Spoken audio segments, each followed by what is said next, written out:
January 2018, I joined Abcam, and when I joined the business, there'd been a kind of crazy idea in the pipeline around wanting to really make a difference for everybody in our business, and doing so through participation in a really meaningful employee stock program. So we knew we wanted to do something that was global, something that we could offer to all of our employees, no matter where they were in the business. So, our primary kind of location is Cambridge in the UK, but we have a number of sites in the US, sites in China, and then dotted around the world, various different commercial operations in places like Australia, Taiwan, France. So whether there was one person, two persons in those countries, or 500, we wanted to do something that everybody could participate in on the same basis, that was really, really material for our people in terms of the opportunity. Because we fundamentally believe that employee share ownership and that ownership mindset can make a fundamental difference to our performance as an organisation. So it was an idea at that point, and we knew, principally what we wanted to do, consistency up and down the organisation and across the organisation, but we hadn't formed exactly what that would look like, and in the end, with some really exciting kind of 6 months of sort of design, sort of concept work, we came up with an employee share purchase plan with a really generous match from the business, a 10 times match from the business. So something I think that certainly in our experience we've not seen done elsewhere. One of our key behaviours as an organisation is audaciousness. We want to be disruptive and we want to innovate in life sciences, but we also want to do that in all of our functional areas as well. So in human resources, in reward, we're encouraged to think outside the box, and this is where we landed. So, a global employee share purchase plan with hopefully for our people in 3 years' time, which is the performance period, hopefully a transformative experience for them in terms of realising material value out of that plan. Yeah, very much so. When you try and do something that nobody's done before, you've really got to stress test it. You've really got to think about if it would work in practice.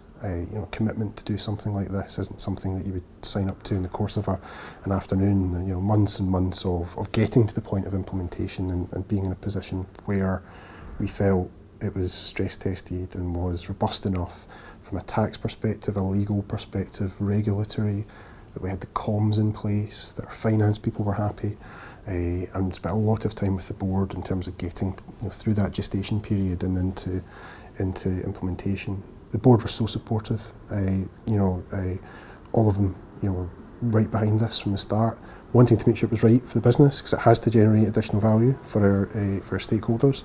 It has to, improve what we, from where we are today. Has to make a real difference actually for the life science researchers that we serve in the capacity of what we do as an organisation. So it had to tick a number of these boxes, and as I say, we started the process formally in January 2018, got board approval in June, and we went live globally at the start of September. So we did it in just over 10 weeks, just as the summer holiday season was starting to bite. So that was fun. It really was fun actually, in terms of trying to create something, in terms of the product that we would take out to our people in a really tight space of time. But thankfully we had some amazing support internally and also externally, and it really demonstrated the value of having great partners. And so we worked with those partners across the business, outside of the business, to create what the proposition ended up being. And I stepped on a plane at the start of September, and myself and my colleagues did a round the world tour of all of our sites, went to see everybody in person and talk about the scheme. I talk about how it worked, talked in more detail, spoke about financial education as part of that, because being an employee share purchase plan where the employee is required to make a commitment over that 3-year period, and whilst it wasn't a huge commitment, it was significant enough that people would have to think about whether it was right for them or not. And in order to do so, we really had to educate and make sure that they understood, how share plans operate, how, on a more macro level, how the stock market operates, what the performance conditions were that underpinned the plan, which were pertinent to the performance of the business. So we brought all of that into the mix as well, and I went out and I say in 2 weeks went round every site. We supplemented that as well with a number of other activities. So we created a dedicated microsite which hosted plan guides, scenario documents, a calculator as well, so people could understand what they would be getting out of the plan potentially, in that sense, they're 5% of salary contribution, which is aggregated over the 3 years, which we deduct through payroll, is technically converted into a fixed number of shares based on an acquisition price at the date which we move forward with the plan. So they were getting those fixed number of shares in return for their commitment. That fixed number of shares was then multiplied by 10 to give them the employee match.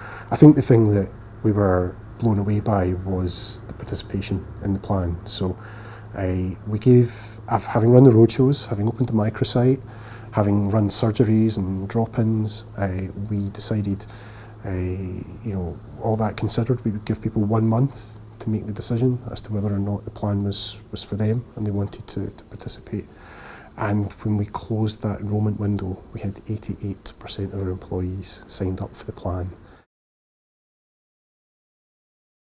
My view is that engendering an ownership mindset in your people, makes a hell of a difference to how they perceive themselves in the context of the organisation, and what contribution that they can bring in terms of us achieving our strategic goals. We work, we're 3 key behaviours. We're dedicated, we're audacious, we're agile. We expect the same of everybody, no matter where they are. Therefore, we would want to offer that plan globally because you want to give people the rewards. You expect the same thing of people no matter where they sit. You want to make sure that they get those rewards in a consistent fashion. And from that point, been very inclusive in that sense. If we're expecting people to have that ownership mindset, we also should, I think, accept that they should be rewarded like owners too. And by tying that to a stock plan, where they benefit from potential future increase in the share price, then that's something that feels very, very tangible. When we get to November 2021, which is when the plan is due to vest, assuming it hits its performance conditions, I can't wait. I can't wait to be there and see the result for everybody in our business, and that might mean for some people a deposit on a house. It might mean their first car. It might mean they might be able to retire slightly earlier by putting some money into the pension fund, or it might mean that they want to continue to hold that investment and hopefully benefit in further future growth in the success of our organisation. But yeah, it's really exciting for us just to see where it takes us. In terms of metrics and how we're measuring success, it's a mix of things. I think there are aspects that we will look to which you perhaps can't say definitively are just the result of us doing AbShare, the result of our broader HR agenda, our broader organisational strategy, which will hopefully bring more holistic benefits to us. We would look at look towards such things as what's our employee engagement score. So what's how long is it taking us to hire great talent? Because one of the great things about this plan is we believe it creates a differentiator in the marketplace, and particularly in life sciences, which is can be quite quite a competitive landscape when it comes to hiring and retaining people. We look at that, and in both of those cases we've seen positive trends since we launched the plan. We'll look at financial metrics as well. We'll look at the revenue growth in the business. We'll look at profitability. We'll look across a number of different facets in determining whether or not it's a it's a success. And what we then do after that, because it's a 3-year plan, and what I'm really excited about is the potential for what AbShare 2 might look like, or something beyond that. And we need to take those inputs to then decide whether what to do next, and understand if AbShare's been a success.